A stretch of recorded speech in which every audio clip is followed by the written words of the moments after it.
उसने अपनी गर्भवती बेटी पर तनी हुई लाल लेजर किरण देखी।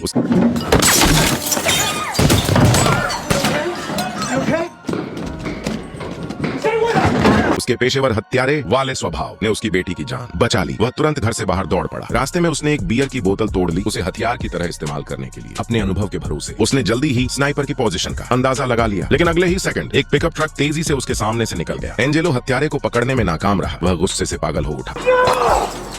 खुशकिस्मती से उसकी फुर्तीली प्रतिक्रिया ने उसकी बेटी और बच्चे को खतरे से दूर रखा। हालांकि इस घटना ने एफबीआई के भीतर शक पैदा कर दी। एजेंट का शक बेवजह नहीं था। घटनास्थल की जांच के आधार पर गोली की दिशा कई अन्य हत्या के मामलों से मेल खाती थी। इससे यह संकेत मिला कि यह काम एक पेशेवर किराए के हत्यारे का था। इसके अलावा घटनास्थल पर 5 गोलियों के निशान मिले, लेकिन सिर्फ 4 गोलियां बरामद हुई। इसी वजह से एंजेलो की प्रतिक्रिया ने एफबीआई का खास ध्यान खींचा। हाँ, गायब गोली सचमुच एंजेलो ने ही ले ली थी। वह अपने गुप्त ठिकाने पर गया। वहाँ उसने सावधानी से गोली की जाँच शुरू की। उसे ज्यादा समय नहीं लगा यह पुष्टि करने में कि यह घटिया तरीके से बनी गोली सिर्फ इलाके के इकलौते अंडरग्राउंड काले बाजार से ही आ सकती थी, और संयोग से वह वहां का एक पुराना ग्राहक था। अपॉइंटमेंट लेने के बाद एंजेलो तुरंत वहां पहुंचा। अंदर सिर्फ मालिक, बेलिंडा और उसकी शागिर्द थी। अपनी बेटी की जान दांव पर होने के कारण एंजेलो सीधे मुद्दे पर आया। उसने बेलिंडा से गोली की पहचान करने को कहा और बताया कि यह नीले पिकअप चलाने वाले किसी आदमी ने खरीदी थी। बेलिंडा ने मजबूर होकर एक अजीब सी मुस्कान दी। अगर उसने अपने ग्राहकों का राज खोला तो उसका सिर काले बाजार के दरवाजे पर कल तक टंगा मिलेगा। बेलिंडा ने एंजेलो को देखकर फैसला किया कि उसे अपनी जान बचानी है, लेकिन उसके चेहरे पर कुछ भी जाहिर नहीं हुआ। यह गोली उसके हुनर के स्तर तक भी नहीं थी। वह कभी ऐसी चीज नहीं बनाती। एंजेलो ने और कुछ नहीं कहा और बस बाहर निकल गया। दुकान बंद करने के बाद बेलिंडा ने देखा कि एंजेलो बाहर ही इंतजार कर रहा था। जैसे ही वह बाहर निकली, एंजेलो अंदर घुस गया। एंजेलो की धमकी के सामने शागिर्द जल्दी ही टूट गया। उसने कबूल किया कि उसने हेनरी नाम के किसी आदमी से एक निजी काम लिया था। एंजेलो ने शागिर्द के लिए मामला मुश्किल नहीं बनाया। अगले दिन वह उस जगह के कार वॉश पर गया जिसका जिक्र शागिर्द ने किया था। जब हेनरी ने उसे देखा,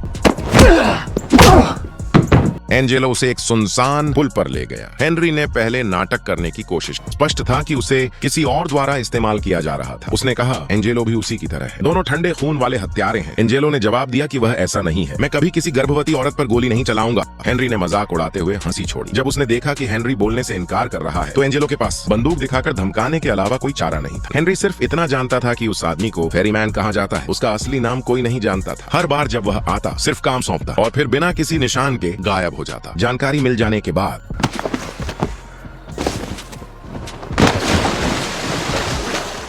एंजेलो वापस मुड़ने लगा, लेकिन अचानक वह ठिठक गया। उसे एहसास हुआ कि वह जंगल में रास्ता भटक गया है। वह एक शीर्ष स्तर का पेशेवर हत्यारा था। आंखें बंद करके भी उसे दिशा पहचान लेनी चाहिए थी। केवल एक चीज उसे रास्ता भुला सकती थी, अल्जाइमर बीमारी, और वह पहले ही उसकी जिंदगी पर कब्जा करना शुरू कर चुकी थी।